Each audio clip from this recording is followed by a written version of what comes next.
you, I'd like to introduce Mohiuddin Babar, or Mohi, to his friends, who just flew here from Bangladesh on business and would like to talk to us about the tragedy back in his homeland earlier in the month. Mohi has authored a book titled Corporate Moral Responsibility and produced a number of video documentaries on CSR, occupational safety and low carbon villages. He's been a keynote speaker at a number of CSR seminars in the region and in several countries, as well as a judge for the Asian CSR Awards. So a big warm welcome, please, to Mohi.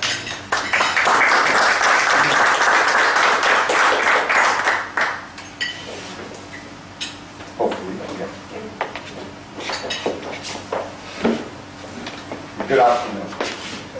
My watch is still good morning. 1 hour behind. I'm just 1 hour ahead, you know. Anyway, thank you very much, Nick, for the introduction. And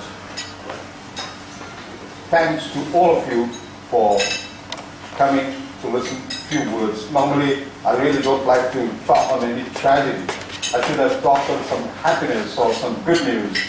But this is something which has rocked our conscience in Bangladesh and elsewhere in the world. You know about it. Well, Nick has already introduced me, and I'm thankful to Sustain Institute for giving me this opportunity. I'm thankful to my very good decade-old friend Alex, who actually piloted this, this meeting here. I meet him every year in CSR conferences. But I do CSR activities and advocacy in Bangladesh.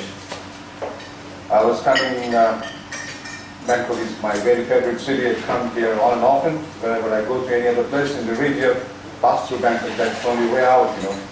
So, it's a lovely place. And of course, the first time in this institute. So thank you once again, Brad, thank you. And Excellency, thank you very much for being with us this afternoon. Well, I'm going to talk about the tragedy which you all know about. Have you visited Bangladesh? Have you? Well, sure. Okay, you're welcome to visit next time. Well, it's I work there. the similarity we have with Thailand is the climate. It's the warm climate. But it's a land of water, lot of rivers, and for about 4 to 5 months in a year it's always flooded. Population is much smaller than Thailand, but it is 160 million people, so almost everyone is living on the shoulder of other. It's crowded, and if you have visited Dhaka, you can feel the crowd. It doesn't move. For 1 kilometer, you might need 2 hours to move. I'm not trying to scare you anyway. Well, Savar is a place 20 kilometers north of Dhaka, the capital.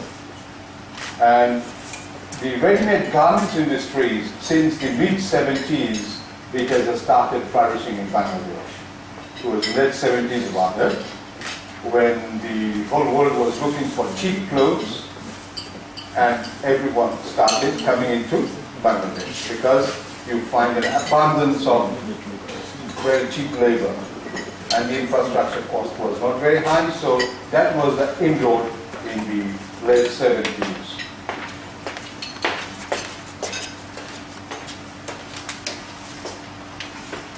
On the 24th of April, an 8-story building, it was just 2-year-old construction.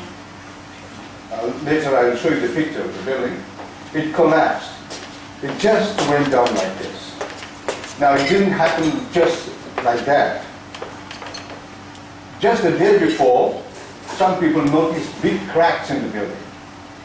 And in fact, in the second floor there was a bank, and the bank immediately closed and went off and warned everyone the fire service and the local administration warned all occupants to stay away from the building. But the building housed several garment factories. The owners said, no, you cannot. There was another reason for this tragedy. That day it was what we say hartal, a strike by the opposition political parties. So the opposition tried to, when there is a strike, they try to shut down everything.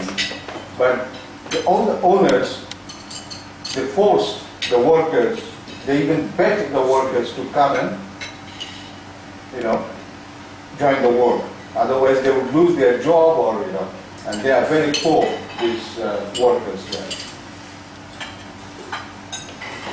The entire building employed about 5,000 people, normally, in shifts. And there were 3,200 workers were in the factory when it collapsed. And most of these workers were females in their teens. The root cause of the collapse was the faulty construction. The building was a very new one, not a very old one. The construction was faulty, and unfortunately, the owner of the building is also a political guy. It's related to the government. And he took the permission of 6 stories. The license to construct was for 6 stories. So he made 2 more stories. Number 2, the engineering university found out that the columns were made, instead of using stones, which are expensive, he used the brick chips. So it couldn't take the load. So overloading, because because when you have factory, you have machines, and the machines have their weight. So all the top floors had these machines, and the people, of course. So even the factories did not comply, which is a very regular scenario, which is a very, normal thing. The compliance with the regulations. You have a regulation, but it's in paper, that this is square feet, these many people will work. These many, people will have to use the staircase, like that. These regulations were not compliant. Then the incongruent, the great part was the attitude of the factory owners, because they count money every minute, because ready-made garment is the biggest foreign exchange earner for the country, and it's all in the private sector. And these owners, literally force the workers. They didn't spoil any time. And then irresponsible behavior by global brands. You might be reading in the news that accidents are not very new in Bangladesh. We have fire. Just in November last year, we had a big fire in one of those factories where 25 people were killed. Now, despite that, I think, these global brands, we have all these global brands, JCPenney, Primark, Gap, Walmart, all of them, they get their, products produced in these factories. So they keep on going and coming, but you see, they don't try to adhere to these sort of the compliance issues. The intensity of the tragedy was something very great. 1,127 dead bodies were recovered.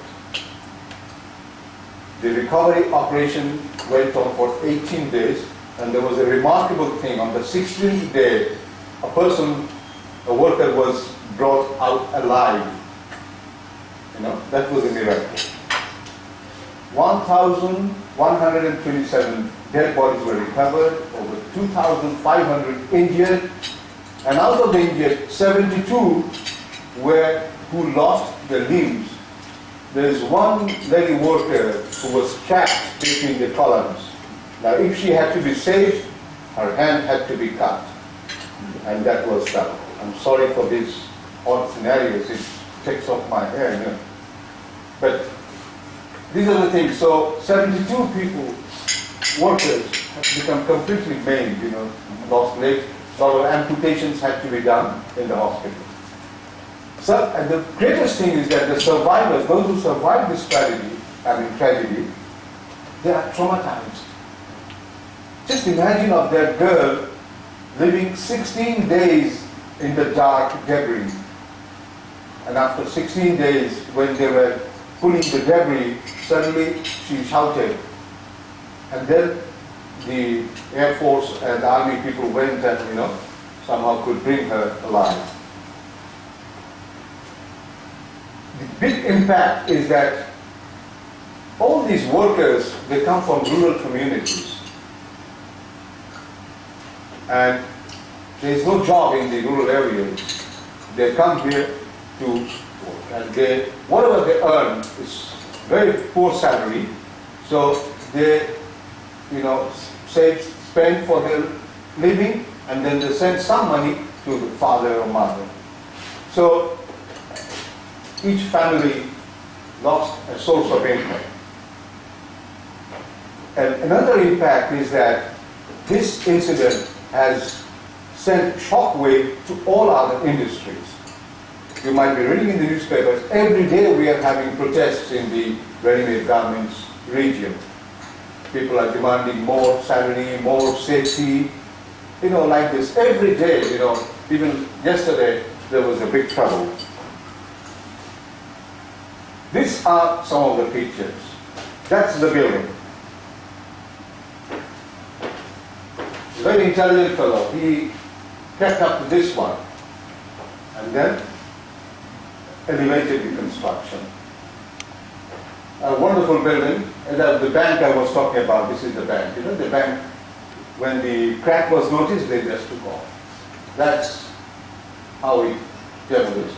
It was, it collapsed. Just the survivor is being brought out. Just this one, look, trapped. The hand, cannot get this body out, impossible. So it had to be cut. The hand had to be cut to, thing. That's also some trapped people. Now, it has been said, even the Economist newspaper, the magazine has said that after the Bhopal incident, do you remember Bhopal incident, the Union Carbide incident in India in 1984, where over 2,000 people were killed, and even till today, the ripple effect remains.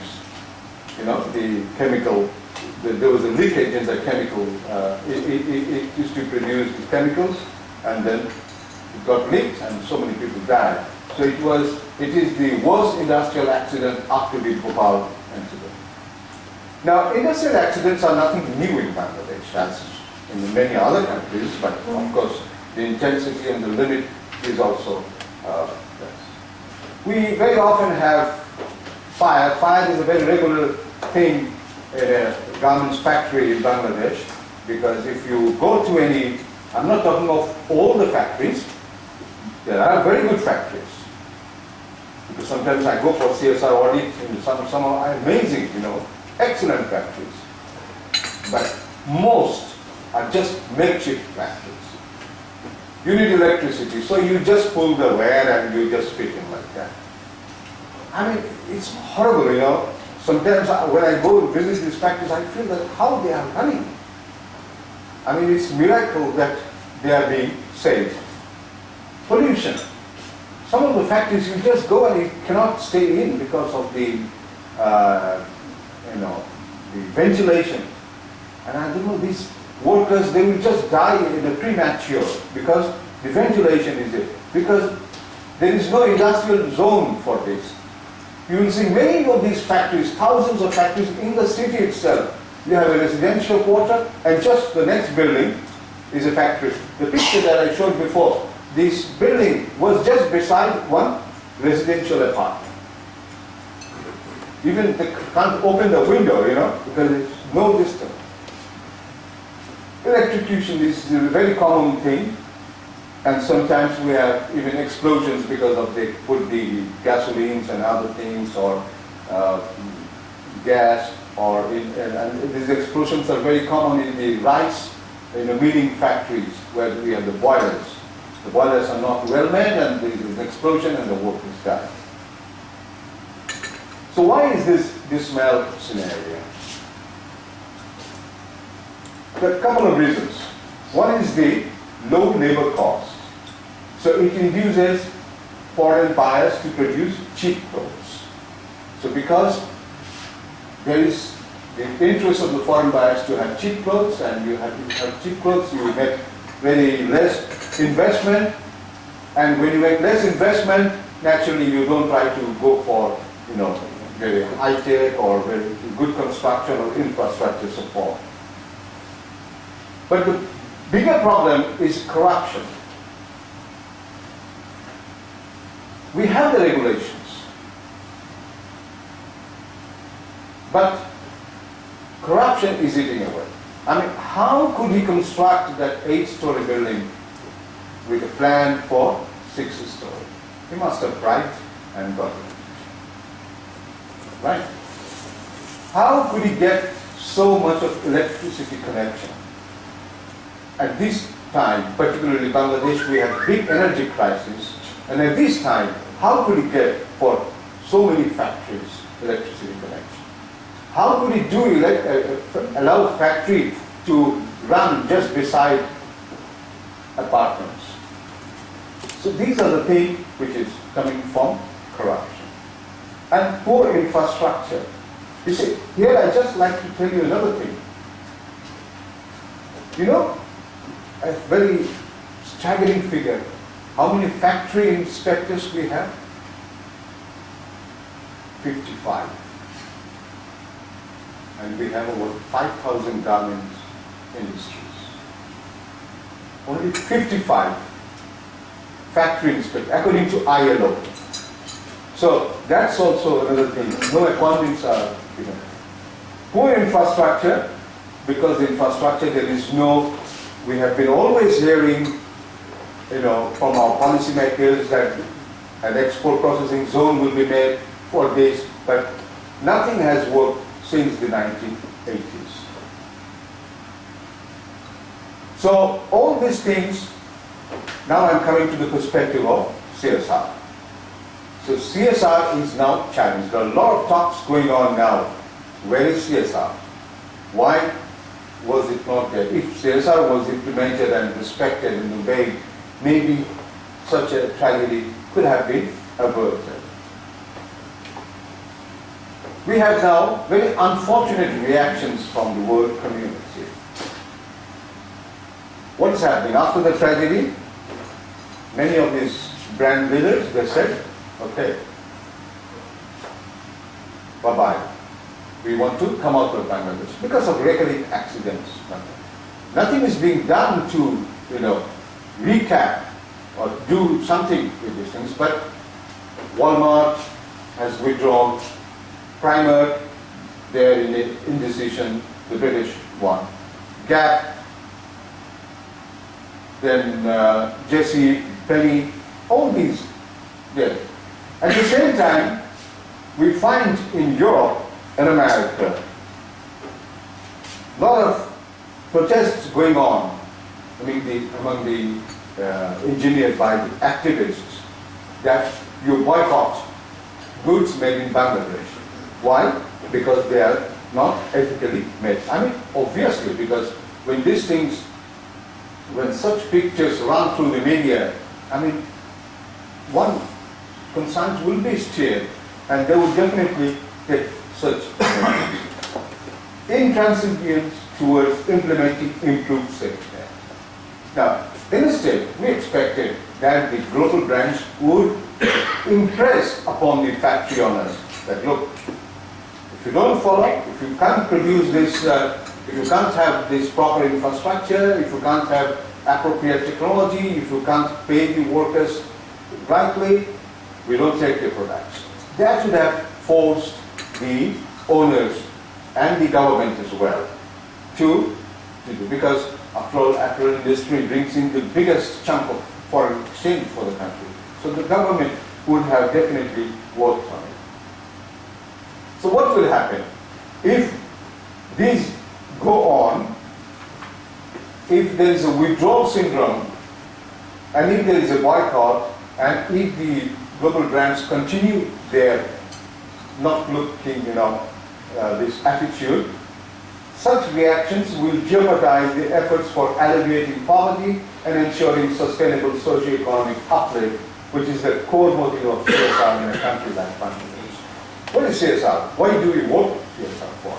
It's for the socio-economic uplift, for ensuring their human rights, for ensuring their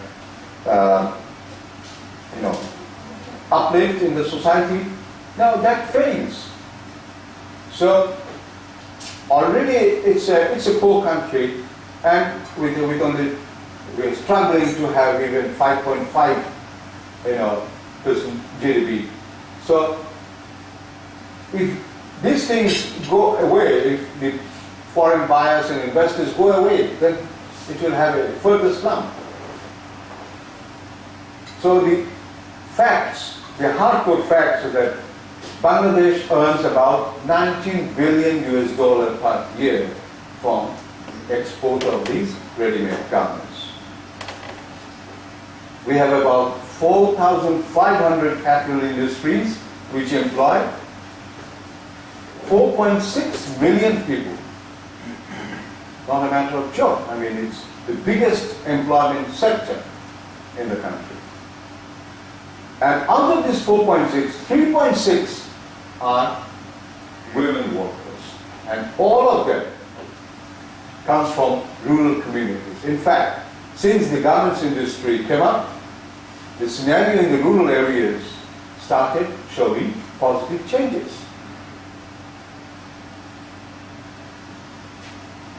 And over 40 global brands source their products from Bangladesh. These are the hardcore facts. So, if we have the withdrawal syndrome and everything, all these will be affected. So, where will this is a normal scenario, where will these workers, just before entering the factories, all these are factories, all this picture was taken in a place where you have all the factories. This is a bridge which was constructed after a fire in one of those factories, where it's a safety sort of thing, if there is fire here so that people can somehow to avoid stampede. Can CSR define sustainability and of these people? So what we suggest that CSR is a holistic approach for bringing up people from the social what shall I say, for the uplift of the society, for ensuring human rights, for ensuring environmental upkeep.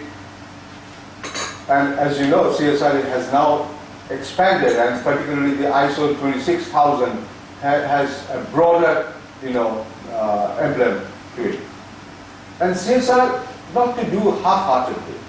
It's still a boardroom activity. And a lot of companies, just yesterday I had a meeting with Unido, and we were talking about the multinationals having CSR in Bangladesh. It's just some companies, most of the companies, they do CSR as still a brand tool, right? You do $1 activity, but you spend $9 on publicity. So, a lot of global companies are doing like that. So, it has to be in full gear, wholehearted. And if CSR is implemented wholeheartedly, then sure, those things, these tragedies, such tragedies could have been avoided. And another conception is that as if CSR is a private sector thing. No. That is why today it is no more called CSR, it is called SR, social responsibility. It doesn't only, tie up the corporates, individual, government, autonomous bodies, everyone has a social responsibility. I mean, in this case of the tragedy, the Department of Engineering had a responsibility. The owner of the building, who tried to, go away, he tried to cross the border to India, but he was captured, of course. So he had one responsibility. Everyone has a responsibility. And then, redeeming the moral values of both the investors as well as the consumers. Consumers in many countries, consumers are awake, they are alert, but again, it has to be both. I mean, no problem, you get your cheap clothes done, but you ensure that it is done in a way which is acceptable and agreeable. Otherwise, as the sweats, tears and blood of the industrial workers keep rising in the developing countries like Bangladesh, it will not be too long to testify if our CSR quest is really achieving any good result or not. So, if we don't put CSR in its place, then already these workers, they get the average salary for these workers. Can you guess how much? $30. Huh? $30 a month. Yeah, $30 to $35 a month, which means what, about 1,000 baht? Yeah. So even with that, the worker tries to save some money, and to save some money, she has to live in a very unhygienic condition. Appalling. If you go to the quarters where they live, it's terrible. There is a joke, in a mess, what we call in a dormitory, a room smaller than this, 15 workers are staying, male workers, and you are allowed to sleep only on this side, like this. Because if you sleep like this, it cannot accommodate many people. So, I mean, this is just, maybe it's a fact, but accommodation is a problem. They live in a very unhygienic condition. Again, I just want to go back a little bit on these conditions. Why the regulations, why the compliance issues are not working. Again, when we have these people coming from Europe, from the Western world, they come in to implement the compliance requirements in their context, which is not possible in Bangladesh, in a country like Bangladesh. For example, I was involved with one of those, so I just know it.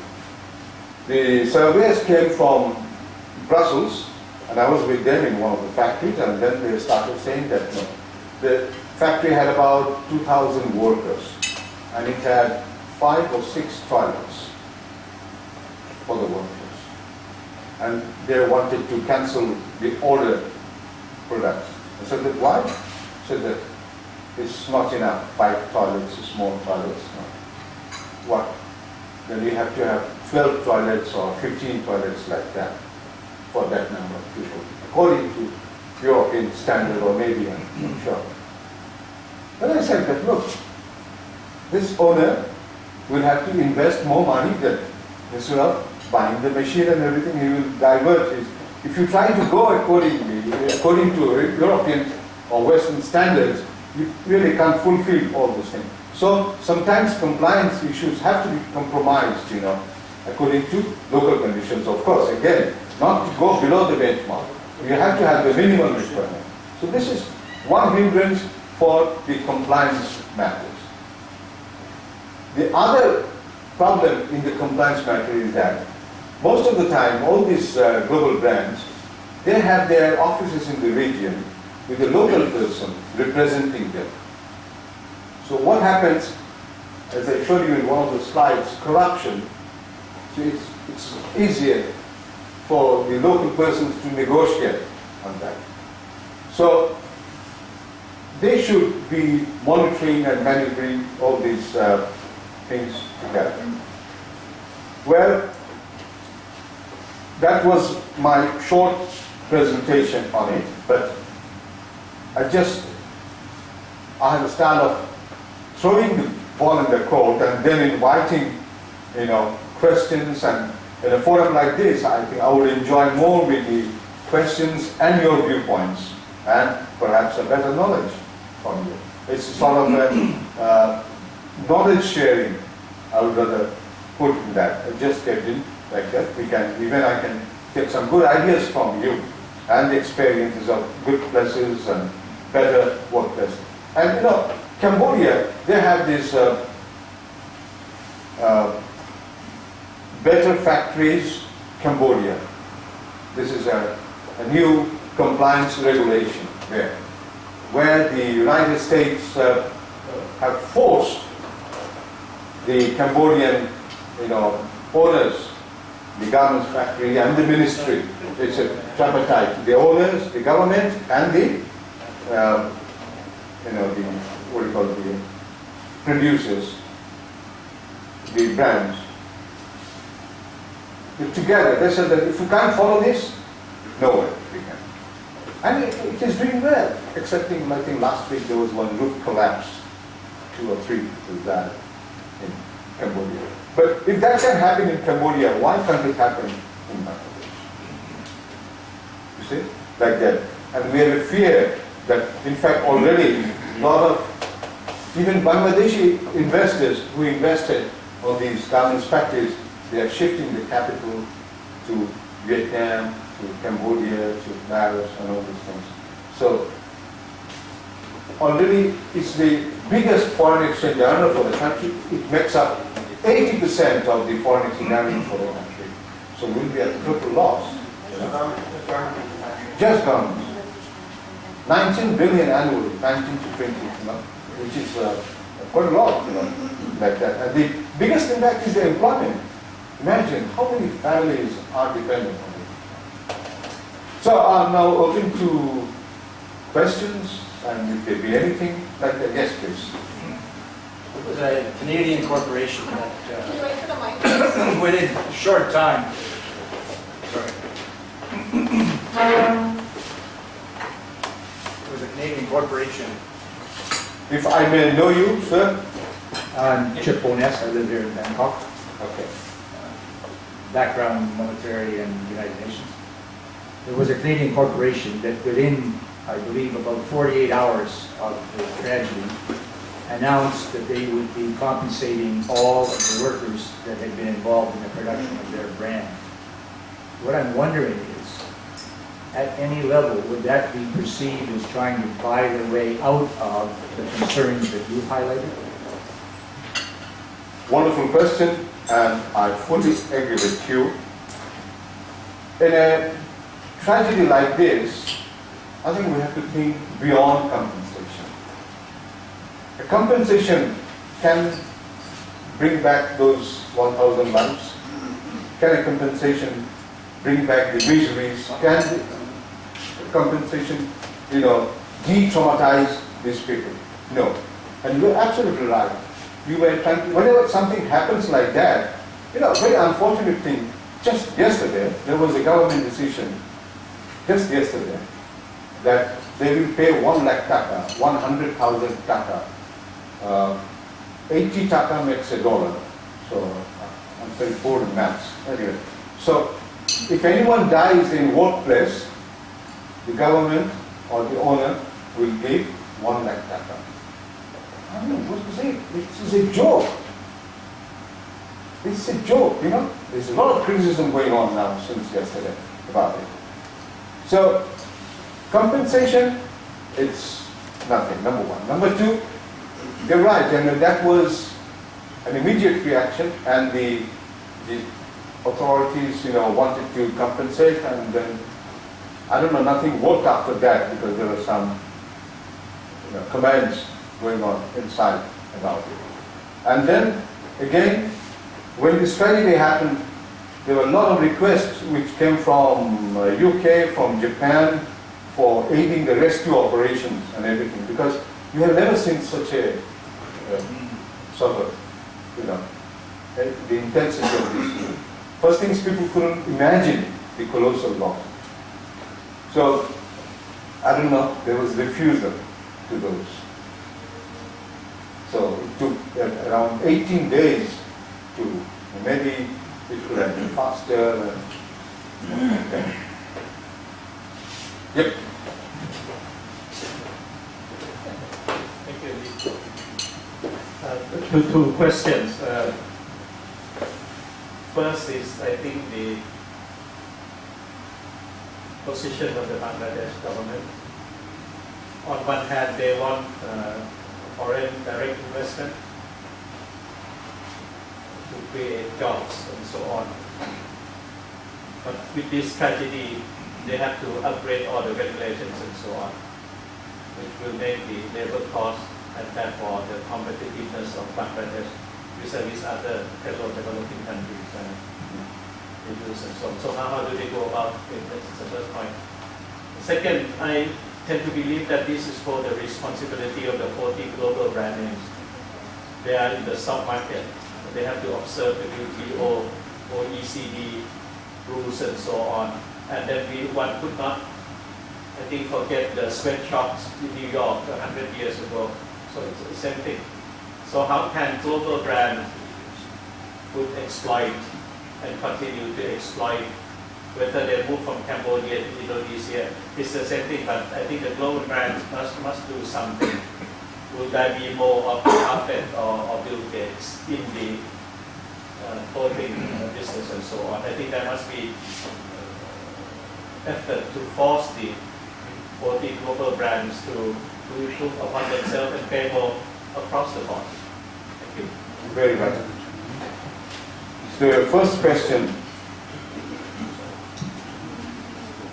The biggest problem that Bangladesh is facing is the image crisis, after this. The economic loss is there, the social this area is coming up, but the biggest problem is the image crisis for foreign direct investment. Lack of proper infrastructure, the corruption, all these things. Now, ILO has stipulated a tougher agreement, which the United States has fully supported. The government has fully supported this one. They call it Bangladesh Building and Fire Safety Regulation. Because the building and fire safety regulation that we have was framed during the British colonial rule, and there was no amendment to that, though scenario and everything has changed over the years, over the decades, So those building codes, the construction codes, the fire safety codes, we didn't have garments factory 200 years before, So now, what? Again, we have limited space, so we have to have this, never mind to have garments factories one floor up to another floor, but that building must be able to withstand that. It should be made, it should be climatized, it should be made like that. So the building codes are going through a change. ILO is insisting, and the US government has given full support to it, and now it has to be ratified, it has to pass through the parliament in Bangladesh, but the parliament in Bangladesh is busy otherwise now with political, struggles and changes and everything, so it is not yet. But we hope that if this is put in place, I think that will really help save a bit of image crisis, which will impact the FDI. A country like Bangladesh is a wonderful destination for the developed world because of the, particularly the labor costs and the low investment in infrastructure. And the second question, I fully agree that ultimately the responsibility lies with the brands, because they not only stipulate employment here, they not only bring the money, but they also bring in the technology, they also bring in the opportunities, and they cash in on the sweats and blood of these people. So they have to be responsible. It is, again, I want to go back to that question. They immediately announce compensation, but compensation isn't.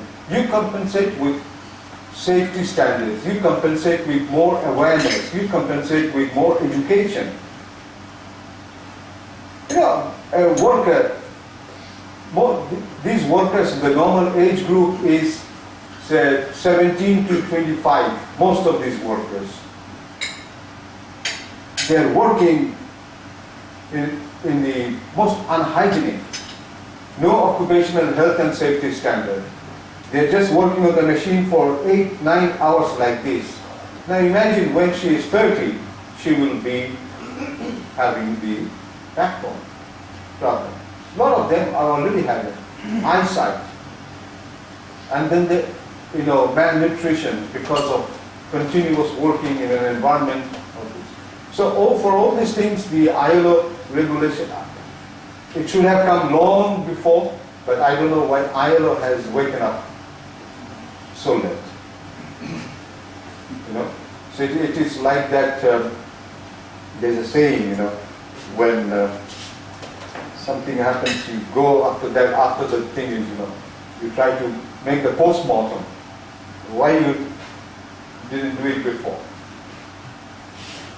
So I fully agree that yes, the brands should take the lead in capitalizing, in piloting this movement. Not only today it happened in Bangladesh, it could happen anywhere.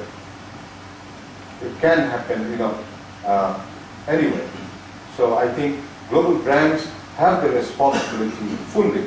They have done it for the, you know, the Nike is done for Pakistan, and why others are not following? It's just because. Sorry, one second. My question is just following on. Sorry, that actually I don't agree with the global brands must bear fully responsibility. In that scenario, global brands then need to hire building inspectors in-house, or they hire consultants. They need to hire the electricity experts, they need to hire building experts, and if the buildings that they're manufacturing from don't comply to basic regulations, then they need to move their business to one that does. In the picture that you've shown, how many of those buildings comply to international, to Bangladeshi standards, not international standards, even Bangladeshi standards? The second problem is to hire all these additional people or consultants, then we'll put up the price of the clothing. The Bangladeshi industry is driven by consumer demand for cheap clothing. If consumers are going to pay more money for their clothing, then companies then can charge extra for all these additional staff that they can hire to make sure this compliance occurs. The third issue is where's the political will, which is another point brought up, but there's no political will to breach that gap. And the fourth part is why is the US government being the world's policeman in all this? Okay, very interesting questions. I think I have touched upon some of the points that the political will, let me just come from the political will first, has been very, I mean, it's at the lowest age. Just few examples. In the late 70s, when these garments industry started pouring in, the initial owners, I'm just talking within the wall, because I may not be allowed back in my country if I say something. You can't say that in Thailand. See, in the late 70s, we had coup after coup. And at that time, the foreign buyers were looking for destinations. It was a wonderful opportunity. Most of these initial owners of garments factories are retired generals, majors, colonels. Right? Okay? So they were just thrown out of job. They were given this. What experience does they have of this? You don't, of course, you didn't need much experience. So they were given a lot of, when they leave the job, they get a lot of cash, and the banks will start, because it's a new industry coming in. So at that time, the military government wanted these people to be busy in business, not to be in the barrack polishing the guns to fire another one. You know, we had the history of coups and counter-coup and everything. So that is one. Then when the political governments came, the democracy came and everything, the market was widening very fast in the 80s, late 80s. So what happened? A lot of people with a lot of black money and everything, they started investing into this. And because the industry, it was funneling huge amount of money, you know, you just make $1 to make a shirt and you sell it for $5. So imagine, if you make millions, how much you make in. So they were just sitting on money. So immediately they went into politics. Out of 300 MPs, member of the parliament, we have 110 garment factory owners. Okay, it gives the answer a little bit. So, why would they? They would first safeguard their interest. So they were making all dilly-dally in implementation of the compliance issues and everything. As I told you, see, just today, because this tragedy has happened and there's pressure from the whole world and everything, from inside as well, every day the garment industry is closed now, because every day there's a strike going on. So now there's pressure, so the government is now a little bit of nervous, because they don't want to lose this big market of earning and everything.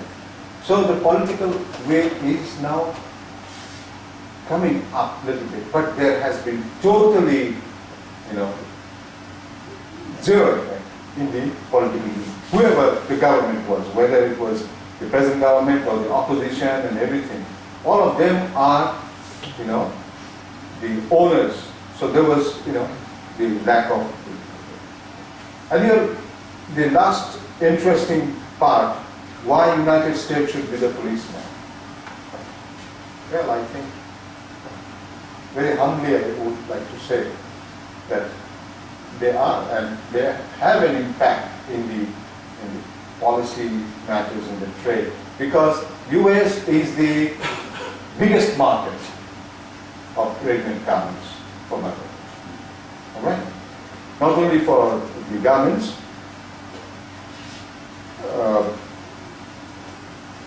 the other slowly keeping up industries like shrimp and the other markets are coming up.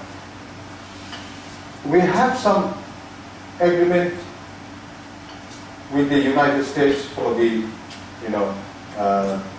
taxation, zero tariff or something like that, which is now also, we also had this benefit from the European Union, but now they have sealed it. They said that you improve on your factory conditions or you don't get this general tariff preference, preferential trade tariffs and all these things. So the reality is that the United States has been policing, and it seems will police around. But I don't see any goods taken from it. Maybe for political interest, for economic interest. It is one of the biggest investor in Bangladesh as well. So I really can't say that anything to stop United States from being the good guardian-like attitude towards Bangladesh. And I have one more question. Yeah, we'll come back to you. Please. Yeah. Hi, Rachel, I come from the NGO sector, NGO background. Before this tragedy, what multinationals or global brands were leaders in CSR in Bangladesh, meeting compliance, safety regulations, treating their employees well and humanely? And after this tragedy, do you see another a different global brand that will emerge as a leader in CSR and helping bring these other corporations to the table to get serious about responsibility? Thank you. Yes and no. What happens, what we have seen in the past, I told you before that it's not the first time. Of course, the intensity of the tragedy is very great this time. But we have been having almost every year some big accidents. Only just a few months back, there was a big fire in the factory, 124 workers died in Stanford. Whenever such thing happens, everyone go on their toes and say, okay, CSR must be implemented, compliance must be. It stays for some time and then it vanishes.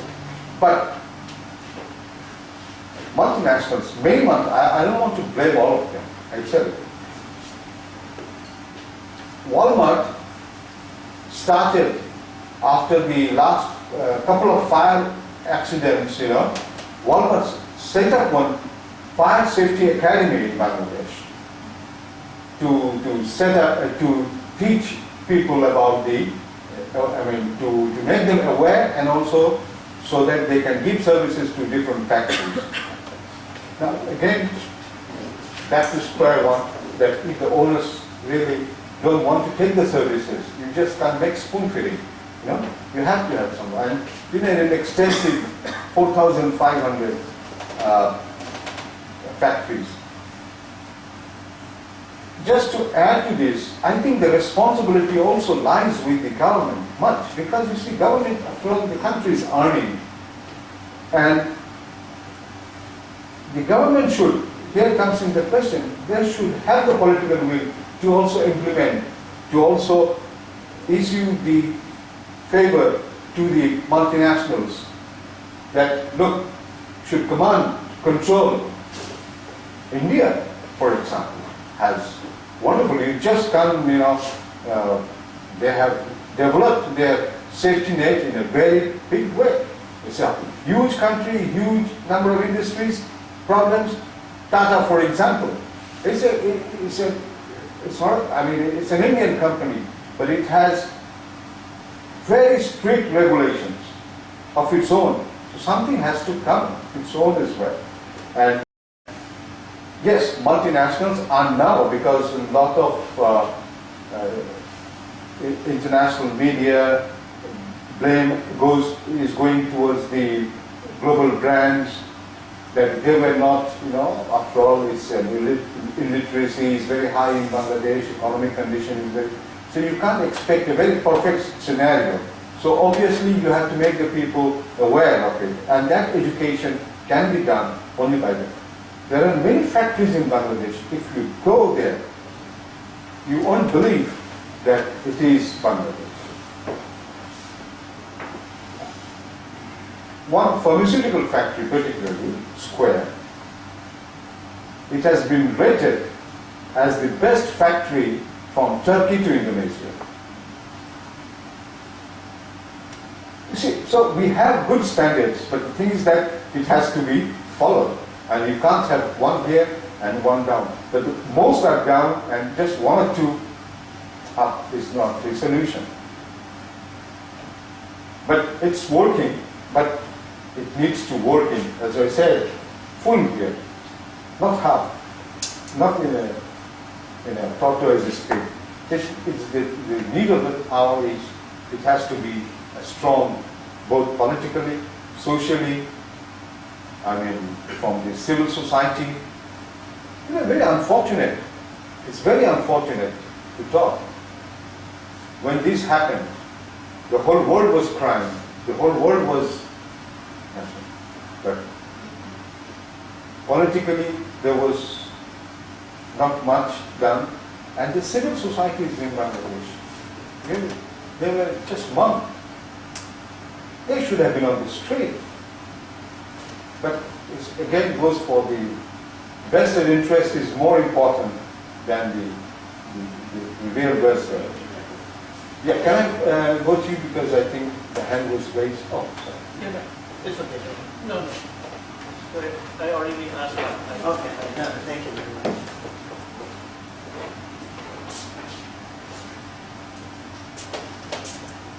Is it working? Where's this up? Inside.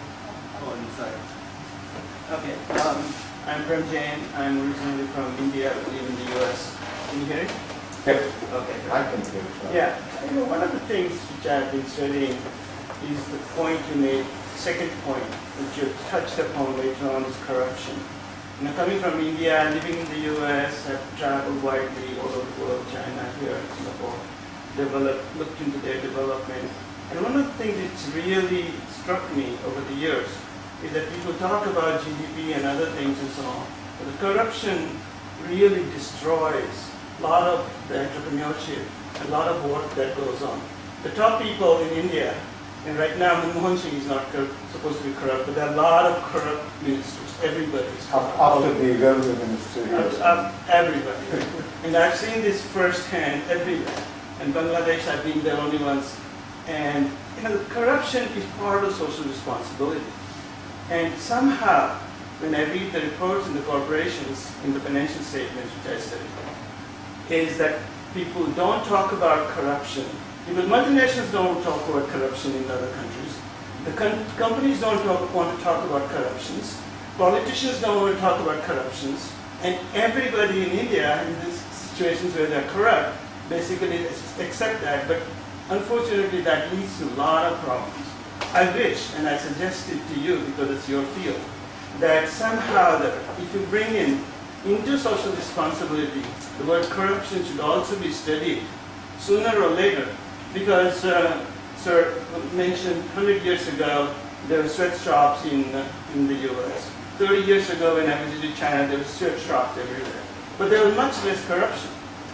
Even then, back then, of course, there were mafias. So I really request you, have you thought about this and what your suggestion is on the corruption side so that we can all benefit from a better society? Thank you.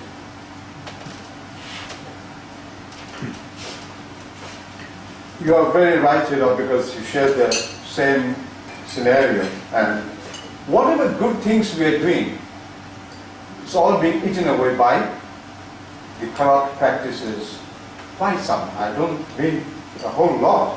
160 million people in Bangladesh are not corrupt. Okay? In India too. Not all of them are corrupt. There are some good people. But it seems corruption has become an order of the day.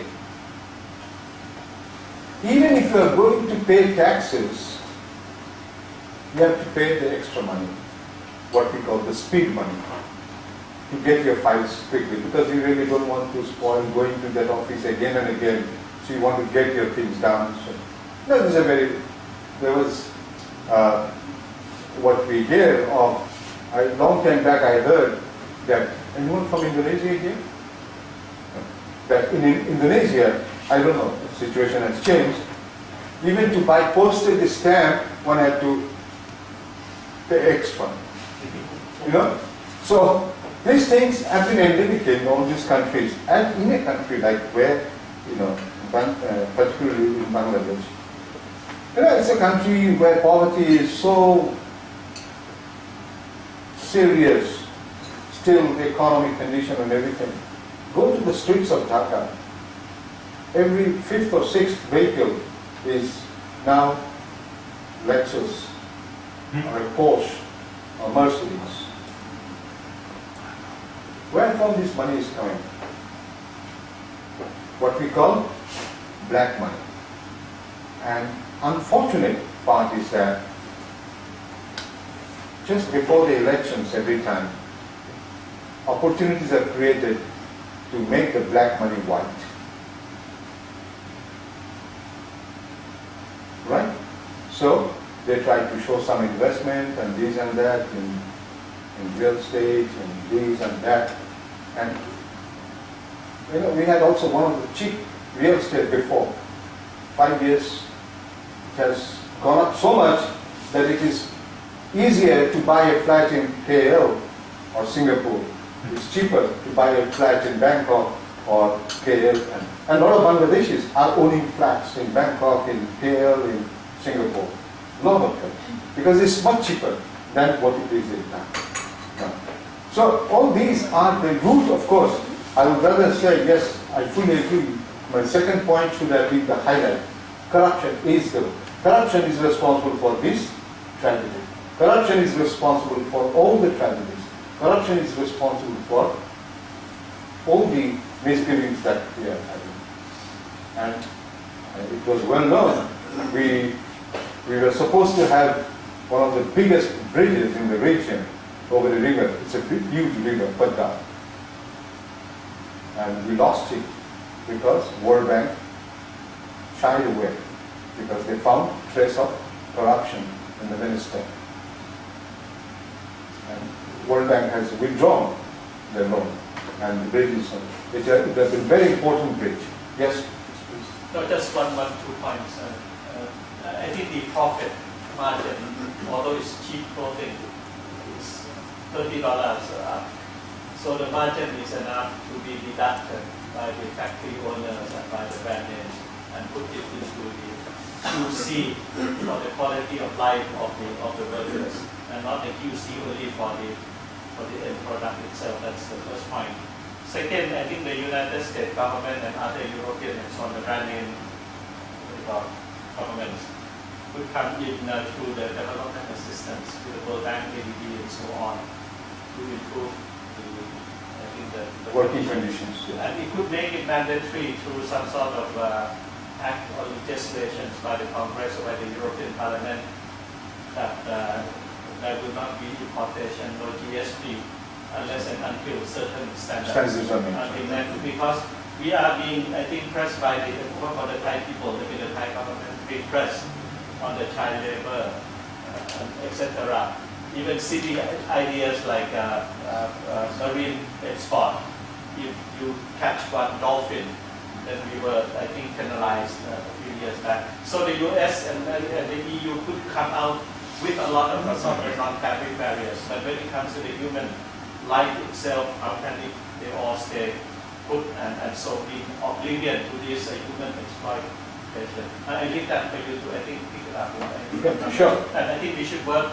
I think with the at the UN level here we have the SCAP, headquarter here, ABB's idea that we can all work together and push more for the international responsibility. Yes, I think it is growing. Just to inform you that things are growing, but I don't know how long this spirit of will stay. It dies off when the pain of this tragedy goes off.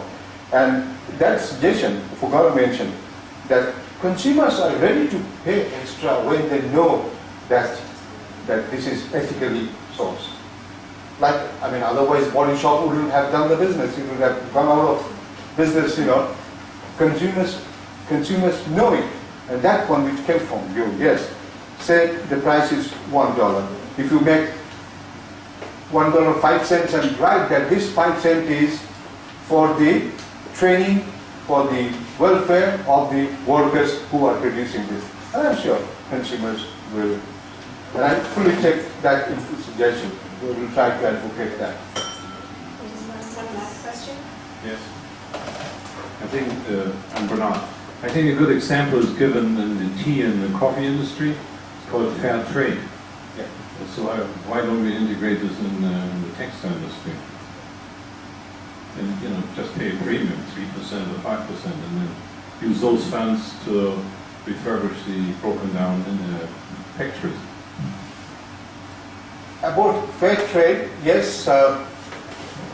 About 6-7 years back, this employees, these workers' rights groups from the governments. You know, they were, and incidentally, the day the tragedy happened, a meeting was going on in New York on this fair trade business. And the representative from Bangladesh side was there, a government worker, was there herself in New York on the fair trade. So things, particularly after that fire incident in November, you know, things were coming up. But it's very unfortunate that such a magnitude, you know, accident has happened, taken so many lives. But if that can happen in tea growers, in coffee growers, which is particularly in Africa, right? And not so much with the tea workers in Bangladesh. And even as the Pope has said that the government workers in Bangladesh are just like slaves, you know. He referred it to the age of slavery. And Dr. Yunus, you know, you must be knowing about Dr. Yunus, he has also, you know, said that this is. Now again, if social business, I know it will go on for hours and hours together, we can talk a lot about it.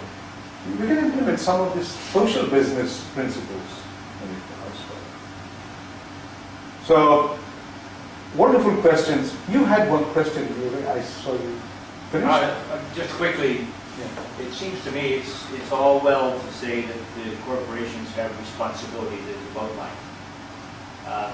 And my question relates to comments made by you, sir, and a couple of others.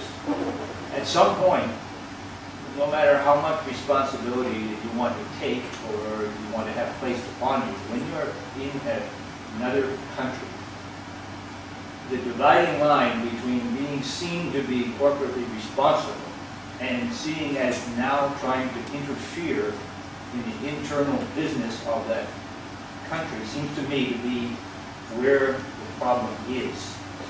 Because the vested interest that you referred to will resist that. And at the moment they need a little more horsepower, they will pull out the sovereignty or whatever way that may be expressed.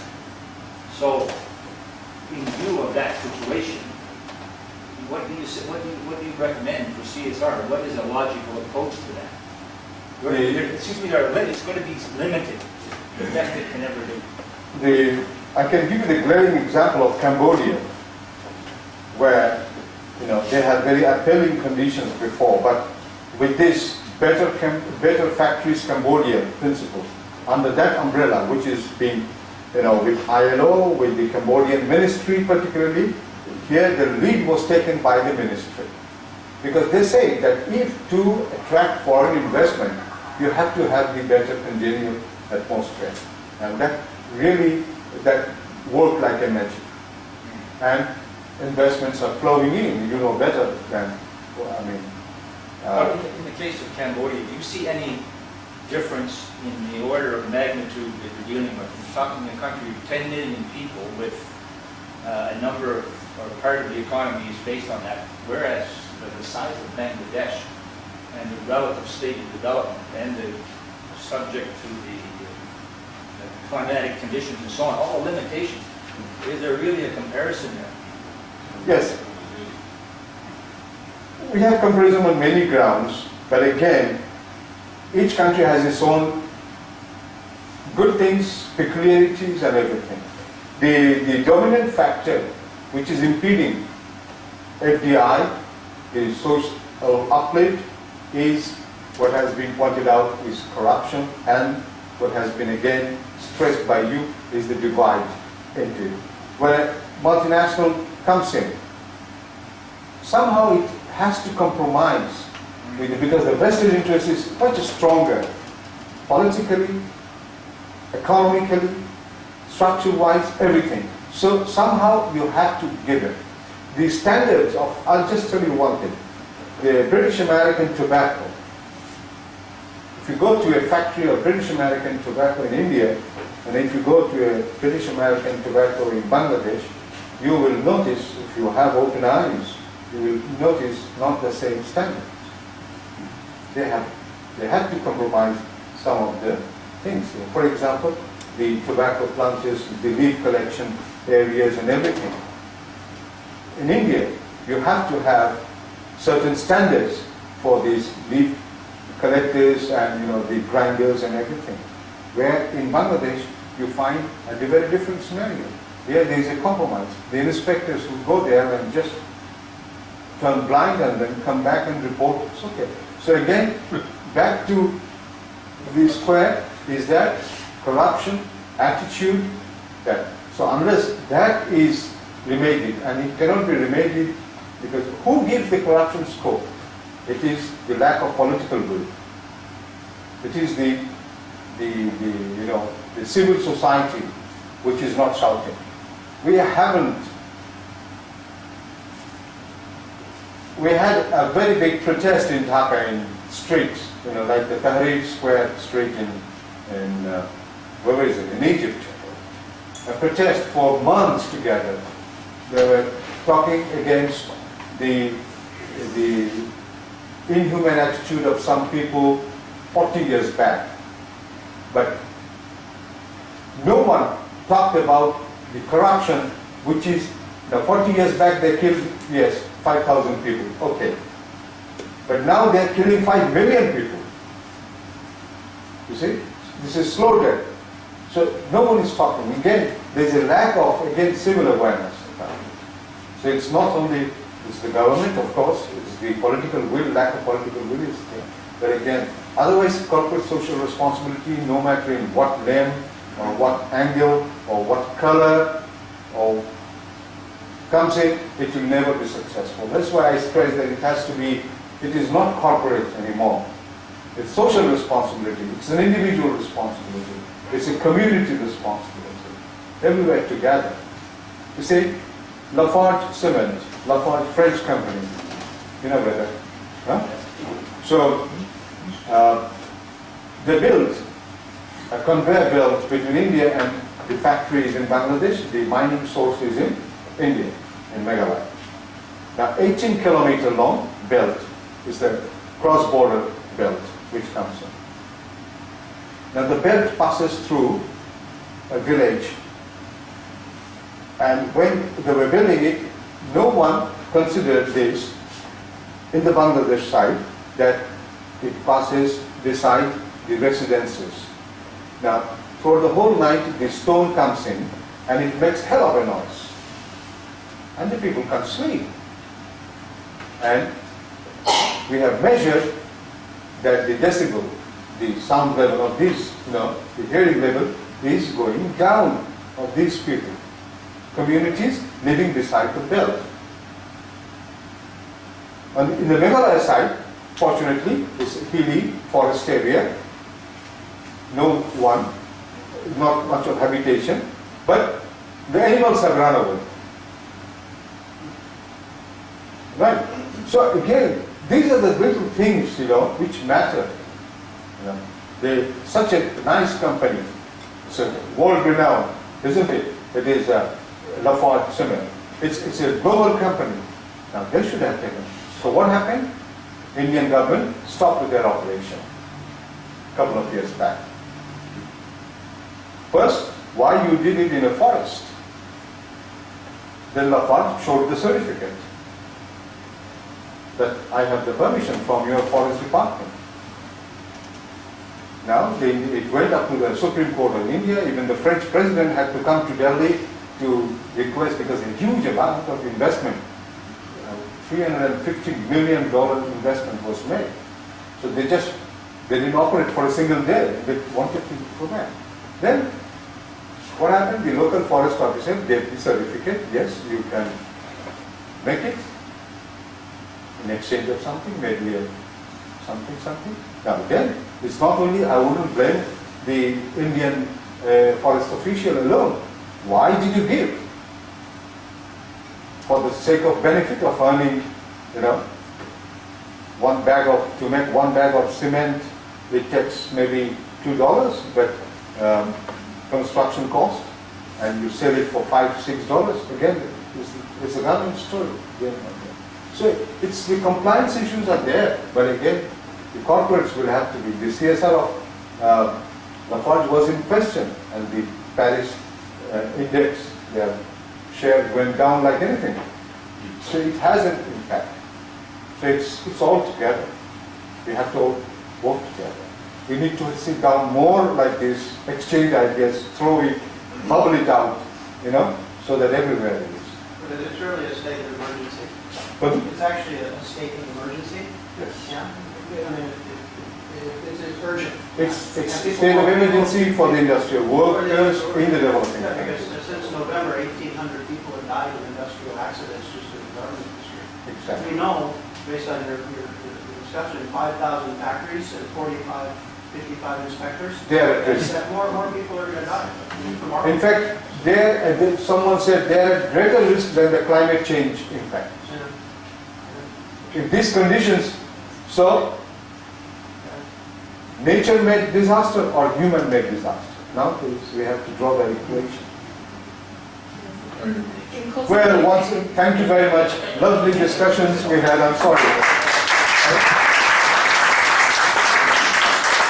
So on behalf of the center and everyone here, thank you so much for a wonderful discussion on a very important matter. And it's not only just about the garment industry, it's about any industry and it's about any business. So I think it was a really wonderful timing for you to be here to be with us. And in that, I'd like to invite our director Nick to give you a little gift for your talk.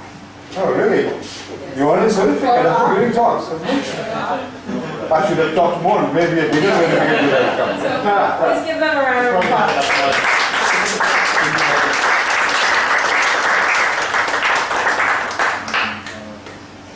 So I would like to have a photograph. Yes, and any questions for Maury is welcome afterwards, but I'd just like to make 2 announcements. Our next talk is on June 20th, and it's Peter Dupont from Nexon. And it's going to be on energy efficiency, and he's given a really great title for it. It's energy efficiency, a personal virtue, or an untapped business opportunity. And then 2 days after that, we're taking you guys, if you're willing, to the first Tesco Lotus Zero Carbon store in Thailand, in Chonburi. It's an hour and a half away, and it'll be really fun, and we'll be back by around 3 o'clock. It's a Saturday, so please sign up if you're interested. And from now on, we won't be emailing you individually. We're sending out the invites on eventbrite.com. So it's really easy. So either when you get the email from Eventbrite, you just click on sign up, or if you follow us on Facebook, you can just click on the little text that says get tickets. It's very easy. Thank you very much, and see you on the 20th or the 22nd. Thank you very much, Mohiuddin. Thank you. I'd like to acknowledge that, but I think